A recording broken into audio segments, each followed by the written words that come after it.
going to talk about the properties of conics, and we're going to focus on the ellipse. So we've talked about the ellipse before, but we never talked about focal radii. And focal radii are the segments from each focus to any point P, which we're going to call an ordered pair of x, y on the ellipse. Ellipse has a major axis and a minor axis. The focal points are on the major axis, closer to the center than the vertices are to the center. And we're going to find any point P somewhere on the ellipse. Let's just say we have a point here. So the distance between the first focal point, that's the distance F1 to P, and that's defined by the equation A plus E times X. And then the distance from the same point to the other focal point is F2P, and that's defined by A minus E times X. So what are A, E, and X? So we know that the distance between the center and either of the two vertices, that measurement is A. The distance C is the distance between any focal point to the center. And you should remember that C squared equals A squared minus B squared for an ellipse. So if you know some of these values, you can find the missing one. And then X is going to be the X coordinate of whatever that point is, P, that is on your ellipse somewhere. So this point P is X, Y. All right, so we're going to prove that the sum of the focal radii always equals the length of the major axis for any ellipse. So if we are trying to measure the distance between the first focal point and the point P, and the second focal point and point P, we're going to add them together. And we know that by definition, the distance between focal point 1 and P is A plus E times X. And we're going to add that to A minus E times X. So you'll notice that when you add those together, the E times X will cancel out. So you're left with 2A, which equals the length of the major axis. So now we've proven that that is true for all ellipses. All right, so we're going to do some calculation problems. In the first problem, we have the equation already in standard form. It's equal to 1, so we don't have to complete the square. We don't have to divide by anything. So we just need to identify what are A, E, and X in order to find the length between each focal point and point P. Point P is 9, 4, so X is 9 and Y is 4. And we can tell from the equation that A is equal to 15 and B is equal to 5. So we've already got some of the values that we want. We have A is 15, we have X equals 9. The thing that we don't know is E. So in order to find E, we first need to know what C is. All right, so now we need to use our C squared equals A squared minus B squared equation. So A squared is 15 squared and B squared is 5 squared. So that's 225 minus 25. And that would give you C squared to equal 200, which means that C is equal to 10 root 2. So now we can find out what E is equal to. And E is equal to 10 root 2 over 15, which reduces to 2/3 root 2. So now if we want to find the focal radii length, we're going to do the distance between F1 and P is A, which is 15, plus 2 root 2 times 3, that's the value of E, and then the X coordinate was 9. And then for focal point number 2, we're going to do 15 minus 2 root 2 over 3 times 9. So now we just need to simplify each of these, and 2 times 9 is 18, divided by 3 is 6, so this will be plus 6 root 2, and the other one will be 15 minus 6 root 2. And if you want, you could list it as 15 plus or minus 6 root 2. All right, for number 2, we need to have it equal to 1, so we need to divide each side by 27. So that means we've got x squared over 27 plus y squared over, now 3 over 27 is 9, and then 27 over 27 is equal to 1. And we can label x, y, that's our -8, and 2. All right, so now in order to find the focal radii lengths, we need A, E, and X. And A is equal to the square root of 27, which is 3 root 3. We know that B is equal to 3. And E is equal to C over A, but we don't know C yet, so that means we need to use our equation C squared equals A squared minus B squared. So C squared is equal to 27 minus 9, which is 18.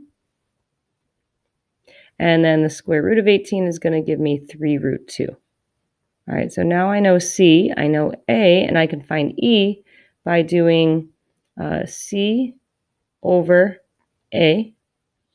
And I need to reduce that a little bit, so that's going to give me root 2 over root 3, which I need to rationalize, so that's going to give me root 6 over 3.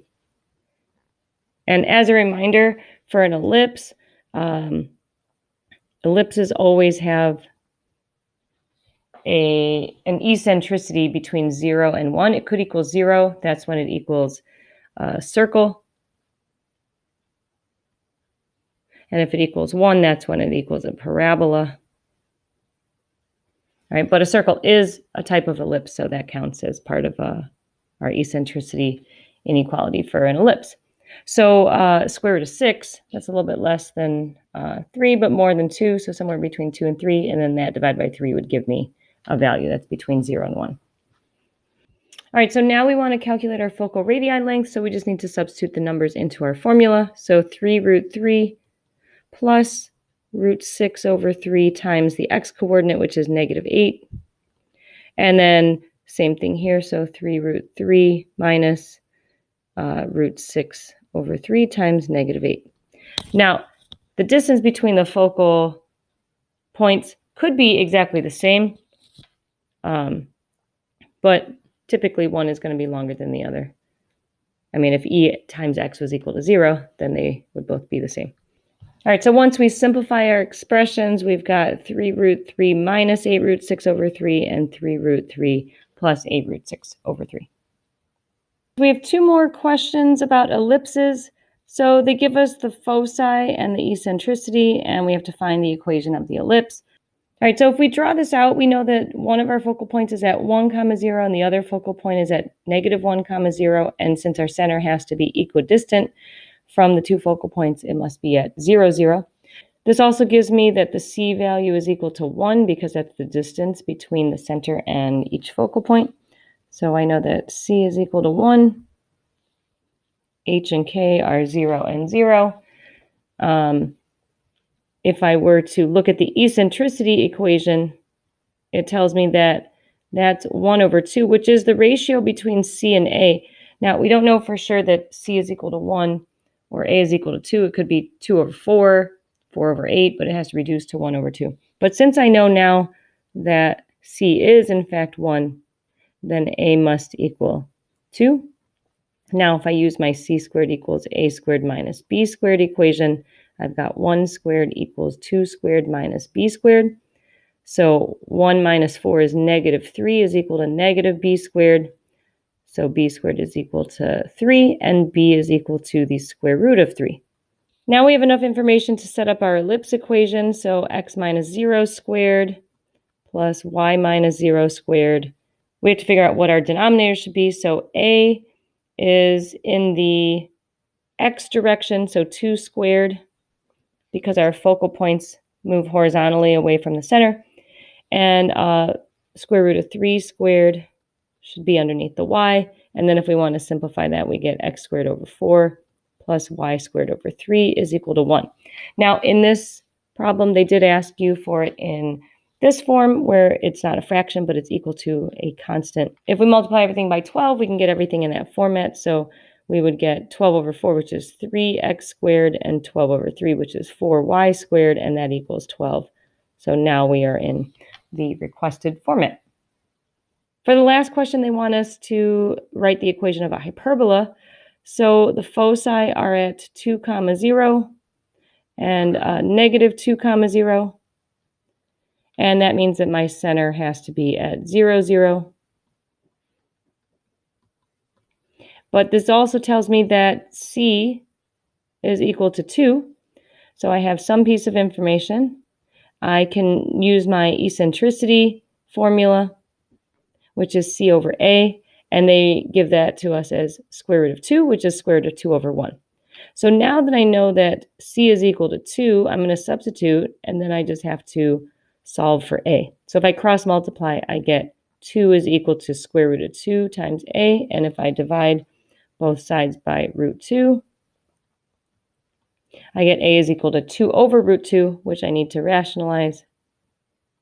So I get 2 root 2 over 2, which actually simplifies to root 2. So A is equal to root 2. For a hyperbola, it's equal to c squared equals a squared plus b squared. So be careful with that equation. So it's 2 squared equals square root of 2 squared plus b squared. So 4 equals 2 plus b squared. So b squared is equal to 2, which means that square root of 2 is equal to b. So now that I know a, b, and c, and I know that my center is equal to 0, 0, I can create my equation. So x minus 0 squared equals, and again, my foci move horizontally, so my a value goes underneath my x, and then y minus 0 squared over square root of 2 squared. Notice that a and b are both equal to each other, so your reference rectangle is actually a reference square in this case for the hyperbola. And if I simplify this, I get x squared over 2 minus y squared over 2 is equal to 1. Now, because they requested the equation in ax squared minus bx equals c form, we do have to multiply by 2, just like in our previous problem. So we get x squared minus y squared is equal to 2. And now you have your equation of your hyperbola. All right, if you have any questions on this topic, please ask your teacher.